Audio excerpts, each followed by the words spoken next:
아이, 목사님, 정말 변하지 않고 원래부터 있었던 그런 존재가 과연 있어야 합니까?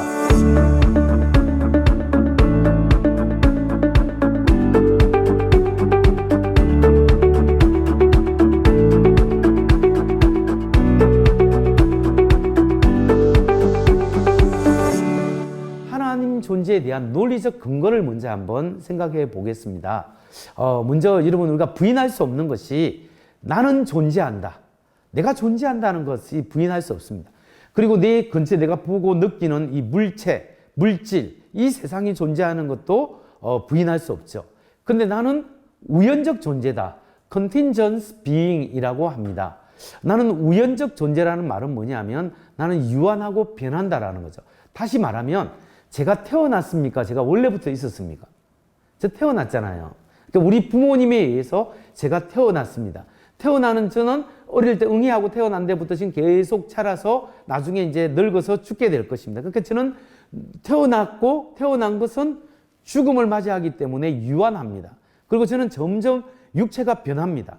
육체가 변하기 때문에 저는 이런 존재를 유한하고 변하는 존재를 우연적 존재라고 그렇게 정의합니다. 그래서 유한한 존재, 이런 우연적 존재는 반드시 그 존재에 대한 원인이 있어야 됩니다. 원인. 여러분, 그렇지 않습니까? 제가 여기 존재하는데 제가 변하기 때문에 저는 태어났죠. 태어났으면 저를 만든 어떤 분이 있어야 됩니다. 누가 저를 만들었죠? 예, 제 부모님이 결혼해서 저를 만들었습니다. 그럼 저희 부모님은 누가 만들었죠? 부모님의 부모님이 결혼해서 만들었습니다. 그러니까 우연적이고 유한한 존재는 스스로 내가 스스로를 만들 수 있는 존재가 아닙니다. 그러니까 내 스스로에 대한 원인이 내가 될 수 없다. 다시 말해서 내가 나를 만들 수 없다라고 볼 수 있죠. 그 다음, 우연적이고 유한한 물질체, 나 같은 사람이 생성되기 위해서는 반드시 변하지 않고 무한한 어떤 필연적인 존재가 먼저 존재해야 한다는 거죠. 그 필연적 존재를 necessary being이라고 합니다. 다시 말해서 제가 존재하기 위해서는 제 부모님의 부모님이 존재하고 부모님의 부모님의 부모님의 부모님이 끝까지 가면 그 최초의 존재가 있어야 되는데 최초의 존재가 어떤 변하지 않고 어떤 존재가 반드시 처음 존재가 있어야 한다는 거죠. 그러니까 그 처음 존재, 태어날 필요도 없이 모든 것을 태어나게 한 어떤 변하지 않는 존재, 그걸 필연적 존재, 그게 먼저 있어야 합니다. 여러분, 나는 인격적이고 이성적이고 도덕적인 존재예요. 그러니까 나는 유한한 존재인데 제가 인격이 있잖아요. 생각이 있잖아요. 도덕성이 있잖아요. 그러면 우리가 결과물이라면 이 결과물을 만들어낸 진짜 원인, 원래 만들어질 필요도 없이 스스로 존재하는 그 필연적 존재는 나보다 더 큰 인격이고 저보다 더 큰 이성을 가졌고 저보다 더 근본적인 도덕성을 가진 존재, 그렇게 변하지 않는 그런 원인적 존재가 있어야 지금 유한한 제가 설명될 수 있다라는 거예요. 이게 논리적인 접근으로 볼 때 그렇습니다. 그래서 출애굽기 3장 14절에서 하나님이 모세에게 이르시되 나는 스스로 있는 자니다. I am who I am, I am that I am. 나는 I am이다. 옛날에도 있었고 지금도 있고 앞으로도 있을 것이다 라고 말씀하시는 그 하나님, 그게 필연적인 분이시고 그분이 참 신이다. 그런 분이 있어야 변하고 유한한 내가 존재할 수 있다는 사실을 우리가 생각해 볼 수 있습니다. 여러분, 제가 이렇게 말을 하면 아이, 목사님, 정말 변하지 않고 원래부터 있었던 그런 존재가 과연 그런 존재가 있어야 합니까? 라고 질문할 수 있어요. 그런데 우리 기독교에서만 그런 존재가 있다고 생각하는 것이 아니고 안 믿는 사람도, 무신론자도 그런 존재가 있다고 생각해요. 그런 존재를 무신론자들은 뭐라고 이야기할까요? 그게 바로 자연, 우주. 우주는 원래부터 있었다라고 믿어요. 우주는 원래부터 있었던 존재라고 하고 우리 기독교는 하나님은 원래부터 있었던 존재다고 이렇게 이야기합니다. 인도에 그 내려오는 전래 동화를 제임스 사이어라는 철학자가 코끼리 이름 짓기에서 각색해 가지고 현대어로 각색해서 나온 내용이 이런 내용이 있습니다. 아이가 학교에서 돌아와서 학교에서 배운 내용을 아버지에게 이야기합니다. 아빠, 지구가 우주에 붕 떠 있대. 그러면 떨어지잖아. 그럼 지구를 누가 이렇게 떠받치고 있지? 그러니까 아버지가 가르쳐주기를 뭐라고 했냐면 낙타가 이 혹이 있는데 그 지구를 떠받치고 있어. 안 보이지만 커서 안 보여. 떠받치고 있다고 하는 거야. 그러면 애가 그렇구나 하다가 그럼 아빠, 지구를 낙타가 떠받치면 낙타는 누가 떠받치고 있지? 그러니까 낙타는 캥거루야. 캥거루 주머니에 낙타를 넣고 있지. 그렇게 이야기해요. 근데 아빠, 캥거루는 누가 떠받치고 있죠? 캥거루는 그 캥거루 위에 코끼리가 있어. 코끼리가 탁 등으로 떠받치고 있지. 이렇게 아빠가 설명합니다. 그럼 아빠, 코끼리는 누가 떠받치고 있지? 그렇게 물어보니까 아빠가 생각해 보니까 계속 물어볼 것 같거든요. 그러니까 그 밑에는 모조리 코끼리야. 이렇게 이야기했답니다. 여러분, 이 단순한 이야기가 뭘 이야기하고 있냐면 자연주의자, 이 세상의 자연주의자, 무신론자들은 원래부터 있었던 존재를 우주, 자연이라고 합니다. 그래서 한국에서는 자연이라는 게 스스로 자자, 동양에서는 스스로 자자, 그럴 연자, 스스로 그러하다. 원래부터 있었던 존재를 자연이라고, 서양에는 내추럴리즘, 자연주의라 하는데 이 자연주의의 핵심이 뭐냐면 바로 물질은 there was, there is, there will be. 옛날에도 물질이 있었고 지금도 있고 앞으로 영원히 있을 것이다. 그 물질은 뭐냐면 우주는 옛날부터 있었고 지금도 있고 앞으로도 있을 것이다. 그러니까 무신론자 자연주의자는 물질은 원래부터 있어서라는 원래부터 있는 필연적 존재를 상정을 해요. 근데 우리 기독교에서는 원래부터 있는 존재가 있다고 이야기하면서 그분이 뭐냐면은 우주를 만든 하나님이 존재한다고 우리는 설명합니다. 그러면 이 우주에 물질이 원래부터 있었고 물질이 전부다라고 생각하는 이 세계관, 이게 자연주의 세계관이고요. 기독교 세계관에는 이 물질만 있을 뿐만 아니라 물질을 만든 인격적이고 이성적인 하나님이 존재한다라고 우리는 그분이 바닥이다라고 우리는 이야기합니다. 둘 다 바닥이 있다고 이야기하는데, 근데 어느 세계관이 이 세상을 제대로 잘 설명해 줄 수 있을까요? 여러분, 물질주의, 자연주의자들은요, 그게 어디까지 들어가 있냐면 법을 할 때도 이 물질적인 세계관으로 법을 만들어요. 그리고 사람을 볼 때 이게 심리철학, 철학에는 심리철학이고 과학에는 뉴로사이언스, 이 신경 뇌세포에 대한 관련된 사이언스를, 과학을 이야기할 때 그 과학에서 사람은 뭐냐면 사람은 뇌라고 합니다. 너는 뇌가 전부다. 뇌와 신경조직체와 고기덩어리로 인간이 만들어져 있다. 인간은 물질체라고 합니다. 그런데 우리 기독교 세계관은 물질체뿐만 아니라 인간은 영혼, 정신이 있다라고 이야기하죠. 그러니까 이 자연주의자는 정신마저도 물질로 환원될 수 있다. 물질에서 정신이 나왔다라고 주장했지만 지난 50년간 물질에서 정신으로 발전된 고리를 지금까지 한 번도 발견할 수 없었다라는 거야. 그런 의미에서 자연주의자는 이 세상은 물질만 존재한다라고 설명을 합니다. 근데 기독교 세계관은 물질이 존재할 뿐만 아니라 물질을 만든 하나님이 존재한다라고 하는데, 이게 얼마나 더 풍요롭게 설명하냐 하면은 물질은 의도성이 없어요. 목적이 없어요. 의미, 보람을 느끼지 못해요. 사랑이라는 것을 느낄 수가 없어요. 그러니까 물질체는, 물질 자체에서는 그런 속성이 없어요. 그런데 영혼, 정신, 이성, 거대한 이성, 이런 존재를 우리는 하나님이라고 하는데, 이런 하나님은 목적이 있어요. 세상을 만든 목적이 있고, 의도가 있고, 아름다움이 있고, 도덕성이 있고, 인격적이 있고, 자유의지가 있어요. 그러면 과연 물질만으로 이루어졌다는 이 세계관이 이 세상을 풍요롭게 설명해 줄 수 있습니까? 아니면 물질과 정신이 함께 존재한다라고 보는 기독교 세계관이 이 세상을 더 잘 설명해 줄 수 있을까요? 우리는 보람을 가지고 살잖아요. 사랑하며 살기를 원하잖아요. 사랑받기 위해서 살잖아요. 내 인생에 정말 삶의 의미를 느끼면서 보람 있게 살기를 원하잖아요. 그 가치관은 기독교 가치관에서만 제공해 줄 수 있다는 사실을 우리가 생각해 볼 수 있습니다. 자, 여기 우리가 이렇게 근본적으로 바닥으로 갈 때 자연주의는 물질이 바닥이라고 하지만 물질이 아니라 이 세상의 물질에서 영혼이나 정신이나 가치를 설명해 줄 수가 없어요. 왜냐하면 물질과 수학체계, 도덕체계, 가치체계 이런 것은 전혀 다른 문제거든요.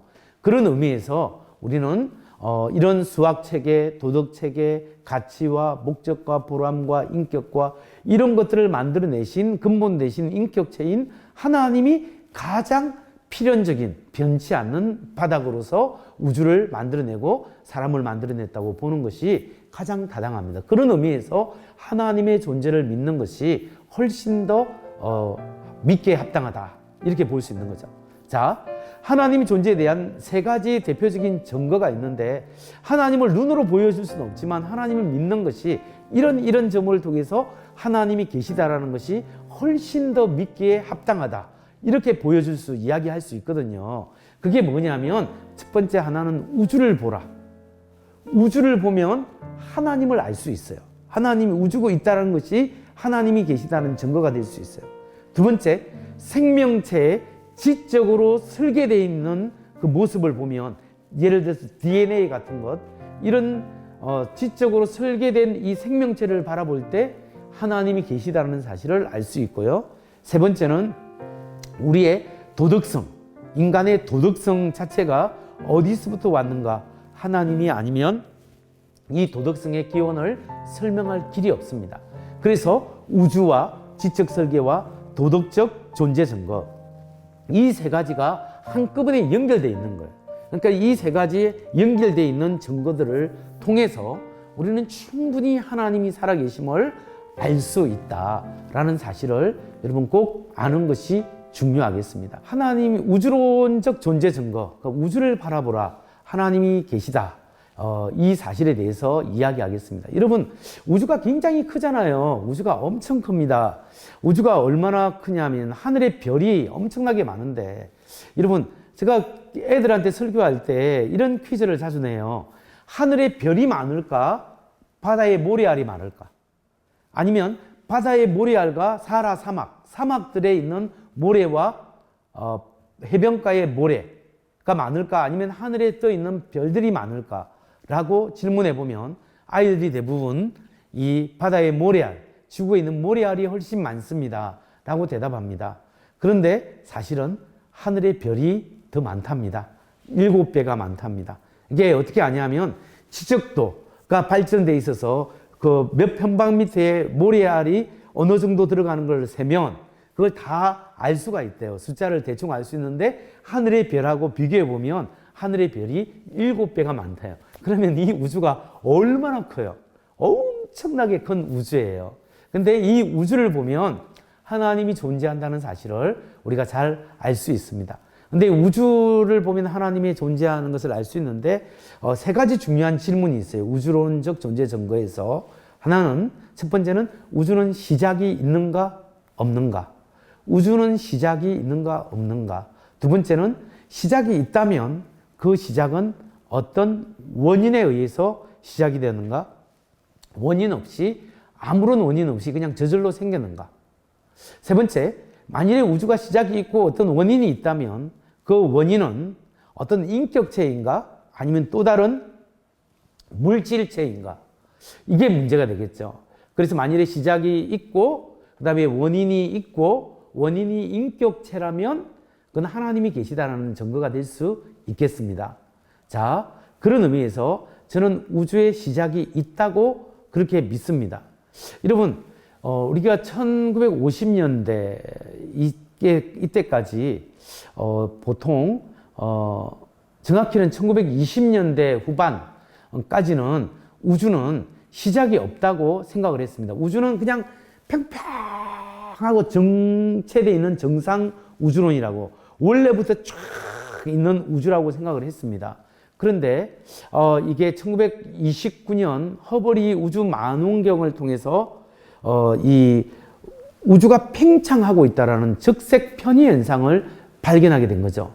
그러니까 붉은색으로 가면 지구로부터 멀어지고 푸른색은 가까이 오는 빛이다. 이걸 보면서 우주가 팽창하고 있구나. 이걸 알게 된 거죠. 그러면서 점점 발전하게 된 것이 우주의 시작이 있다.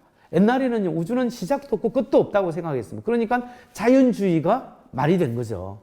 그런데 지금은 우주가 시작을 가지고 있다. 이게 철학적인 이유와 그리고 과학적인 이유가 있어요.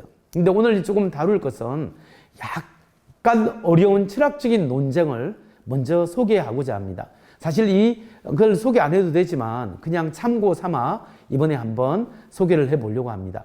철학적으로 보면 실제적 무한대는 존재하지 않는다라고 말을 할 수 있습니다.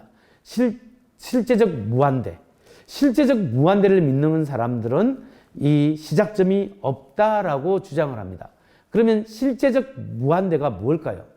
실제적 무한대는 이 세상이 실제적으로 진짜로 무한하다 이걸 말하는데, 이걸 숫자로 표기한다 하면 군집된 숫자들이 실제로 무한한 걸 말합니다. 다시 말해서 0, 1, 2, 3, 4, 5, 6, 7, 8 끝없이 가고 마이너스 1, 마이너스 2, 마이너스 3, 마이너스 4, 마이너스 5 이렇게 각으로도 끝없이 마이너스로도 가고 또 쌓여가는 것도 1도 1, 2, 3, 4 끝없이 양쪽으로 실제로 숫자들이 끝없이 무한하다라고 보는 것이 실제적 무한대예요.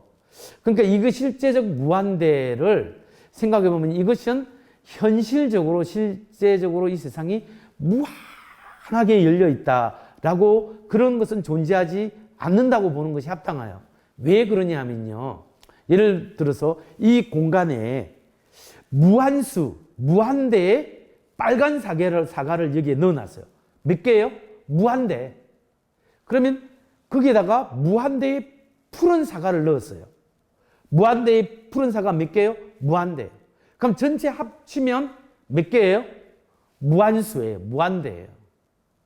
그러면 이번에는 무한대의 빨간 사과에서 무한대의 푸른 사과를 빼보면 전체에서 푸른 사과를 뺐기 때문에 좀 작아야 되겠죠. 그런데 몇 개의 사과가 남았을까요? 무한수. 이건 뭐냐면 전체의 양과 부분의 수와 양이 동일하다라는 사실을 이야기하는데, 현실 세계에서는, 현재 실제 세계에서는 이 전체의 양은 언제나 부분의 양보다 많게 되어 있습니다. 그런 의미에서 실제로 무한대는 존재하지 않습니다. 이게 수학적 개념으로는 실제로는 존재하지 않습니다. 그러면 무한대는 존재하는데 어떤 무한대가 존재하느냐면 잠재적 무한대가 존재한다, 이렇게 볼 수 있습니다. 약간 어렵지만 들어보면 그렇게 어렵지도 않습니다. 잠재적 무한대가 뭐냐면 새로운 숫자들이 점점 쌓여가서 축적되는 것을 말합니다. 다시 말해서 과거에서 미래로 계속 쌓여가는데 0 아무것도 없다가 1, 2, 3, 4, 5, 6, 7, 8 쭉 계속 쌓이는데 끝은 있겠지만 우리가 너무 멀어서 그걸 알 수가 없어요. 그렇기 때문에 이걸 시간으로 따져보면 과거로부터 어떤 시작점에서 시작을 해서 이렇게 계속 앞으로 쌓여가는 거예요. 그러니까 실제적 무한대는 시간이 과거로도 쭉 흐르고 미래로도 쭉 흐르기 때문에 현재가 사라지는 거예요. 그런데 우리가 실제로 내가 현재가 온다는 것은, 자기 나이에 맞게 이렇게 온다는 것은 과거의 시작점에서 시작을 해서 오늘까지 점점 쌓여왔다라는 것을 말하는 겁니다. 그러니까 현실 세계에서 시작점이 없다라는, 실제 무한대는 존재하지 않고 시작이 있고 거기서 하나씩 사건이 쌓여가는 그런 잠재적 무한대는 존재합니다. 그런 의미에서 이 시작이 없다라고 막 무한하다라고 하는 철학은 사실상 현실 세계에서 대입할 수 없고, 다시 말해서 끝없이 과거로 가는 사건은 존재하지 않는다. 이렇게 볼 수 있는 거죠. 자, 우주는 반드시 시작이 있고 시작에서 쌓여서 미래로 가게 되는 것이 합당하다. 이렇게 보는 것이 맞습니다. 자, 그런 의미에서 우리가 우주는 시작을 가지고 있다. 이렇게 말할 수 있습니다. 자, 오늘은 여기까지 제가 설명을 하고 다음 시간에 이 철학적 논쟁을 조금 쉬운 버전으로 제가 알려드리고 드리고자 합니다. 그러면서 우주의 시작이 있다는 사실을 말씀을 이어가도록 하겠습니다. 다음 시간에 만나겠습니다. 샬롬.